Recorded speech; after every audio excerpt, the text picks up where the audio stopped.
मेरे Sundays normally बहुत ज़्यादा लेज़ी होते हैं और मैं ट्राई करती हूँ कि मैं अपने पूरे वीक की नींद का कोटा एटलीस्ट संडे को तो पूरा कर लूँ। और मैं लिटरली आज शाम के 4 बजे उठी हूँ, बट बिफोर यू गाइस जज मी, मैं सुबह 6 बजे सोई भी थी। मेरी सुबह उठते ही फ़ोन चेक करने की बहुत गंदी आदत है, एज़ इफ मैं बहुत बड़ी बिज़नेस डील्स क्रैक कर रही हूँ या फिर मैं बहुत इंपॉर्टेंट मैसेजेस आ रहे हैं, बट एक्चुअली ऐसा कुछ नहीं होता। एंड आई थिंक सुबह उठते ही फ़ोन चलाने की हैबिट को I should avoid because that's actually not a good habit. और पता नहीं क्यों मुझे सुबह उठते ही बहुत ज़्यादा प्यास लगती है and I am never worried to know the reason behind it, क्योंकि मुझे सॉल्यूशन ज़्यादा सिंपल लगता है कि प्यास लगी है तो पानी पी लो ना। फिर पूरे दिन का वाटर इनटेक कंप्लीट करके आई थॉट कि अब मुझे बिस्तर से उठना ही पड़ेगा बिकॉज़ मैं ऐसी इंसान हूँ जो पूरा संडे बिस्तर पे लेटे-लेटे भी निकाल सकती हूँ। फिर मैं बिस्तर से किस तरह उठ के चली गई फ्रेश होने और मैं यही सोच रही थी कि मैं अपना दिन कैसे स्टार्ट करूँ, क्योंकि मेरे एज़ सच कोई प्लान तो थे नहीं और पूरा दिन एक्चुअली जा भी चुका था, क्योंकि ऑलरेडी शाम के 5 बजने वाले थे। और फिर ब्रश करते हुए मैंने सोचा कि हम सबसे पहले जिम ही चले जाते हैं और लिटरली मैं मुँह धुलते हुए यही सोच रही थी कि क्या मुझे जाना चाहिए क्योंकि आज संडे है।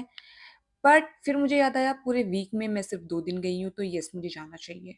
और फिर मैंने अपने कपड़े पहने और मैं जिम जाने के लिए रेडी हो गई। But I don't know what's wrong with Bangalore's water. मेरी स्किन बहुत ज़्यादा ख़राब हो चुकी है स्पेशली फेस की, और मुझे बहुत ज़्यादा पिंपल्स और स्कार्स होते हैं जब से मैं बैंगलोर शिफ्ट हुई हूँ। फिर चाहे जिम जाना हो या ऑफ़िस जाना हो, मैं अपने फेस पे ज़्यादा कुछ नहीं लगाती।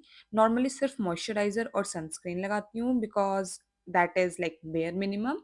एंड आजकल मैं लिप बाल्म से बहुत ज़्यादा ऑब्सेस्ड हूँ, तो मैं लिप बाल्म भी लगाती हूँ। यहाँ पे मैंने sunscreen and lip balm dot and गी का यूज़ करा है और मॉइस्चराइज़र मैं सेटाफिल का यूज़ करती हूँ। और मेरे को अंडर आर्म्स में बहुत ज़्यादा स्वेटिंग होती है, so I always apply roll on my underarms. And obviously अगर आप इंडिया की सड़कों पे चल रहे हो then you can not wear sports bra and go, so I wore a T-shirt upon it. But शायद मैं जा भी सकती हूँ, लेकिन मैंने वैक्स नहीं करवाया था। और आज जिम में मैंने शोल्डर और कोर ट्रेन करा था। शोल्डर तो ईज़ी था लेकिन एब्स निकालने के चक्कर में मेरी हालत खराब हो गई। बट एज़ दे से सम पेन्स आर गुड, मैंने ये पेन भी बहुत खुशी-खुशी ले लिया। मुझे छुट्टी वाले दिन जिम जाने में बहुत ज़्यादा मज़ा आता है क्योंकि मैं आराम से अपना वर्कआउट कंप्लीट कर सकती हूँ, कोई रश नहीं होता है। और इनफैक्ट मैं दुनिया भर की मिरर सेल्फीज़ और मिरर वीडियोज़ भी रिकॉर्ड कर सकती हूँ क्योंकि ऑब्वियसली जिम में वो तो करना ही चाहिए, मतलब why not? And yes that's all for it. See you later. Bye bye.